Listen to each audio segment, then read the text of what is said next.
today, new information on the strong storms that passed through Chickasaw County over the weekend.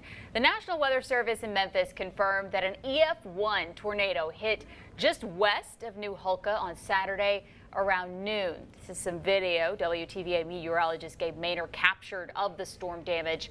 The National Weather Service in Memphis actually contacted us here at WTVA following Gabe's report on that damage.